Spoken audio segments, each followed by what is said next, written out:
This is my first stop in my adventures throughout Michigan.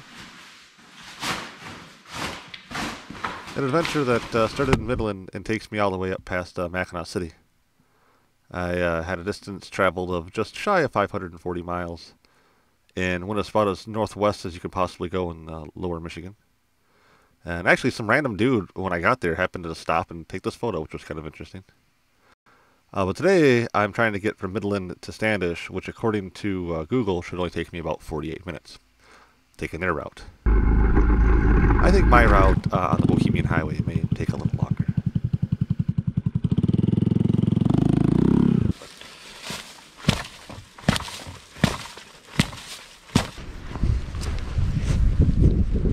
So, yeah. I do feel I should say a little something about these other beautiful motorcycles, even though I don't know a lot about them, other than that this is the Ducati Multistrada, I believe is how you say it, which has every kind of fancy doohickey you could think of actually on it. It's a really interesting bike. And this really actually cool bike to me is the Moto Guzzi Guardia, I believe is how you'd say it.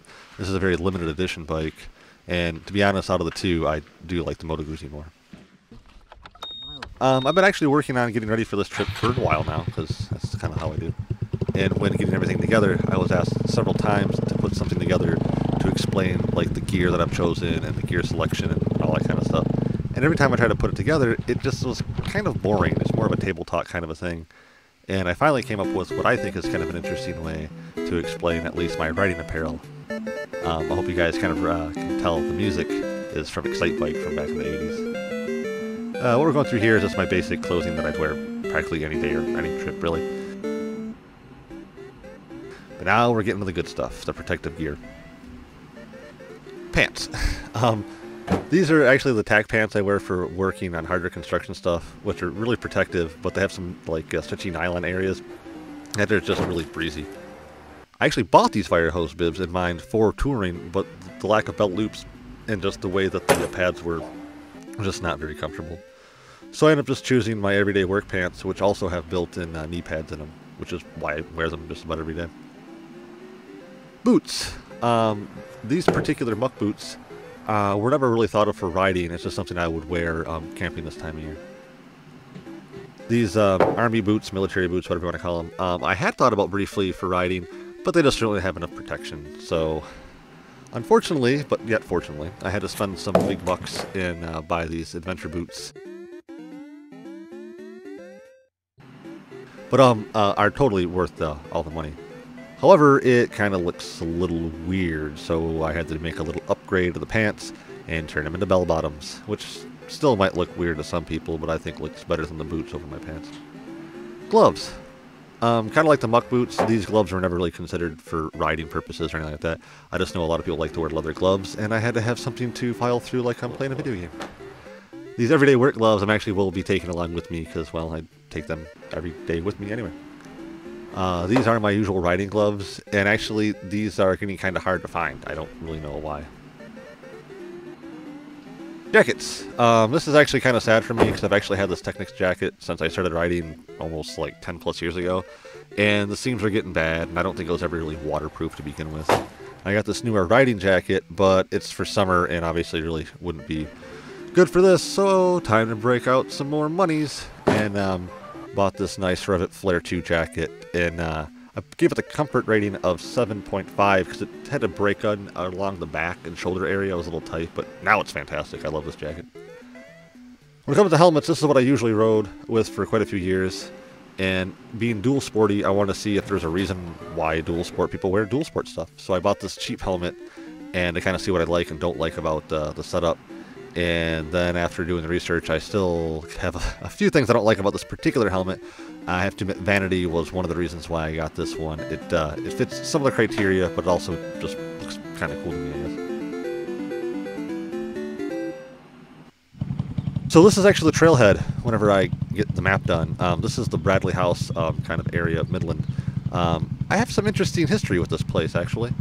During 2020, there was a massive flood, and it affected this area quite bad, and me and just a few other guys came in at night for I don't remember how many weeks and salvaged what we could, not just at the Bradley site but also at the Doan, which was also the location for the Midland Historical Society.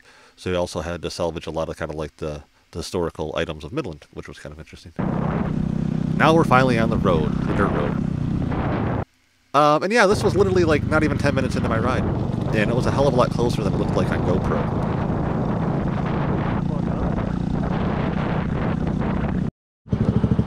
We get fueled up in Sanford, and one of the reasons why I left this tidbit in, or cut this tidbit in, of Sanford is, A, this is actually where the dam broke that created the flood. Not like it's Sanford's fault, actually, it's the government's fault, but that doesn't matter, neither here nor there. But no, Sanford is actually kind of the starting point for my love of exploring and adventurous type stuff in the woods. My grandparents had 10 acres that they would just kind of let us explore when I was as young as 6. Now on the Burns Trail Network, this is part of the Taco, which just kind of meanders around for I have no idea how long. But I tell you what, it's actually one of my favorite things to explore, and I'm kind of a day ahead of my original planned adventure, and I even left earlier in the day, so I seemingly have all the time in the world.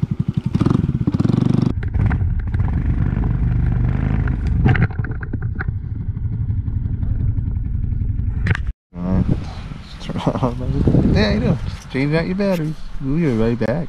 But it goes something like it's called chicken can't roost too high for me. It goes like this.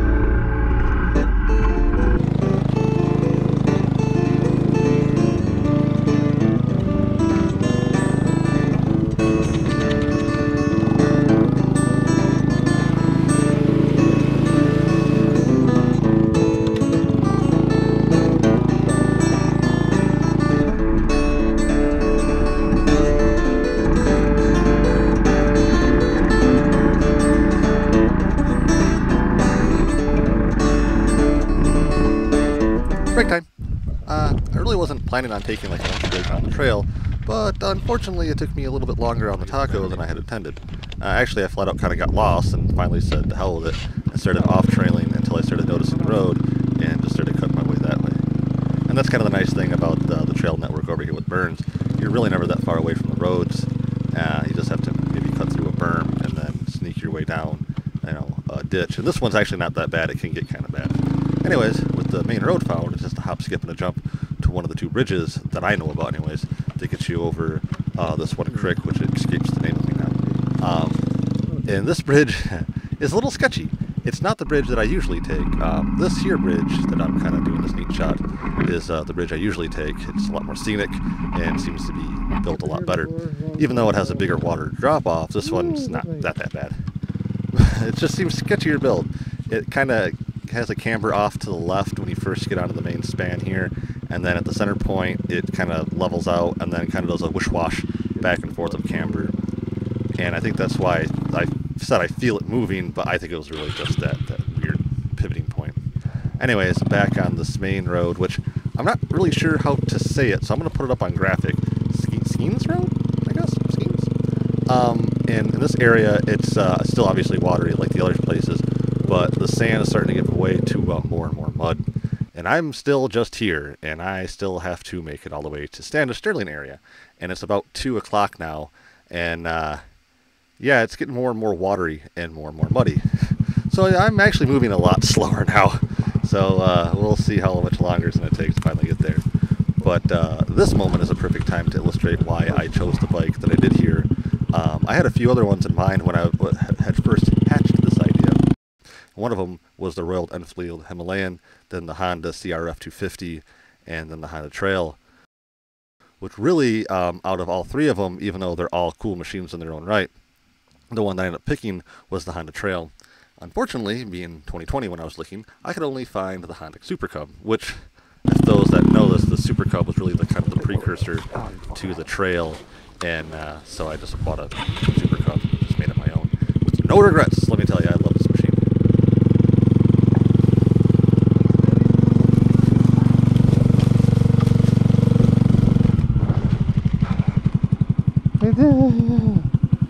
It's so fun.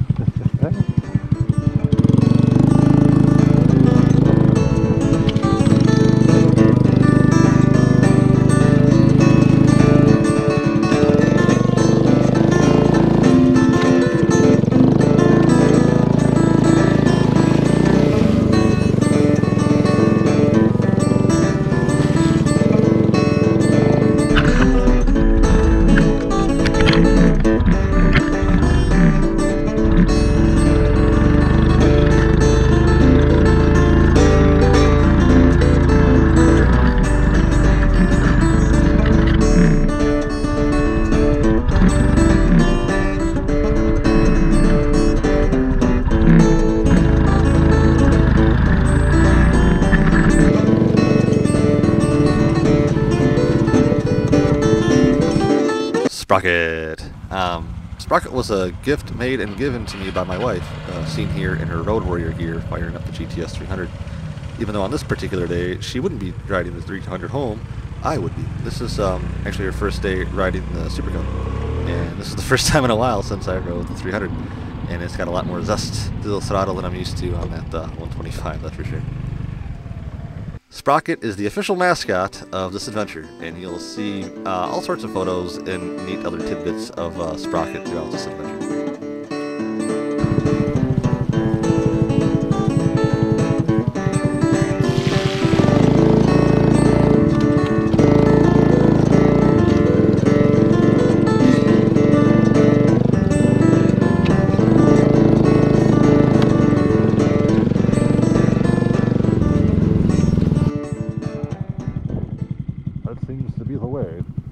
So I'm actually on top of like an 8-foot-ish, give or take, hill, which really wouldn't be that bad, except the angle on this is fairly steep. I say here in a minute like it's 45-ish degrees. Pretty close. Holy shit.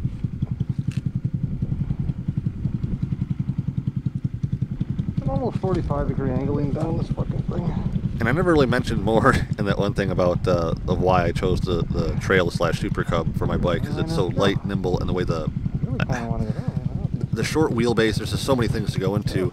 Like one thing that I'm doing here that would be a big time no-no, even on like the Royal Enfield. I think like the CRF probably wouldn't be too bad, except it's a little bit taller.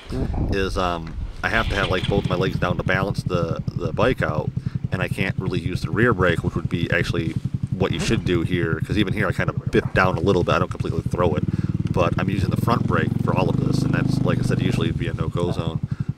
Even though the Himalayan isn't super heavy, it's still, yeah, that would have been problematic. And even this tight spot right here too, it's just it's a small bike. Don't get me wrong, by American standards, but this is pretty much has been classified as the smallest adventure bike. Right, not so much the Cub, but the trail. But you know, whatever. We're gonna adventure with the Cub too. So I kind of knew this wasn't gonna work. You know, you get close, and I thought maybe I could see that I could dip or swivel the handlebars, and then no, of course not. But I already kind of had another plan hatched with that tree I was leaning on as we were coming in here. That one here. I think it's like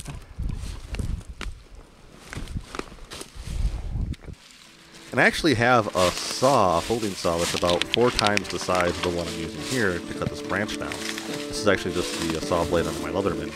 But evidently, I'm a glutton for punishment and think I have all the time in the world here. So I just struggled my way through this not even 2-inch around tree, because, you know, I started it and I'm going to finish it with this. And the best part is, I really didn't actually. I didn't cut all the way through. You know what? It's fine. And then I forgot to turn the camera on until I realized it was off when I started to get digging in here. Actually, I was already kind of stuck, and then I realized I'm just spinning my wheels. And what's neat here, again, I can kind of illustrate the setup of this bike being kind of short. Not only can I grab the seat and hit the throttle, but I also installed 2 of these climbing slings. And I highly recommend getting these kind of climbing slings. And even if you don't keep them on your bike, like mounted on like I do all the time, I carry 2 extra ones, so that way I can rig them up to my front of the bike to kind of pull on the forks if necessary, or whatever area I need to get better grip. They're not super expensive, and they're awesome. I highly recommend them. That's scary. That ain't getting out mud. That's shit up that. A few years back when I started, you know, doing research and training and everything to get ready for this adventure, and hopefully a lot more like it, I found it very interesting that there's roads like this, and quite a few roads like this in Michigan. And what I mean by that is, like, when you look up on a map, Skeens Road, or however you say it, 'cause I'm sure I'm probably saying it wrong, this would look like just a regular road. Like, you could just drive right through this and bypass, you know, certain areas. And nope. Even in my little machine, it's a bit of a task. And what made that really cool though is it reminded me that, you know, I'll never be able to have like wild adventures on like the Road of Bones or anything quite like that out of my price range. And realistically, even if I had the money, it's just, it's a bit much. As where this is right in my backyard, and I tell you what, this is Got a little bit of probably about as chicken much wire I can adventure put as down. one soloist person can handle. Help spread I my- mean, I'm not saying there isn't some crazier badass than me. I'm sure there is. But I think that most people with the right amount of planning can handle a lot of the route that I'm taking. Probably noticed that I walk right through that deep spot in the water, that little pocket there. Why would I do that when I have this little landing strip? I find that when you're riding a machine over those kind of like little strips in between two bowls, that sometimes it can crumble underneath and pull your wheel from one side to the other. And I've had that happen to me before, and I actually flew over my handlebars and messed up my GTS, the black one we got. But so now a lot of times I find it's just better to get in the rut and see what kind of mud or muck or how deep that rut was. So that's why I did that. Yeah, I don't like that, Baba. I'm telling you, that log is there saying, do not go that way. Here, I'll show you what I'm talking about. This was already a no-go zone a year ago. And you can get through this. This was all grass. Yeah, this is last summer. And as you can see, it's not just so much grass, it's more of a grassy bog. And it's fairly deep. I mean, it's starting to now get to the bottom of my forks, which is still far away from my intake. But if this was still when I had a grass structure to kind of help hold things together, I can only imagine how deep it is now in spots. And what's also interesting is hearing the Super Cub with its old exhaust system and seeing how it's performing with the old front sprocket. Woo, doggies. So, yeah. Cool.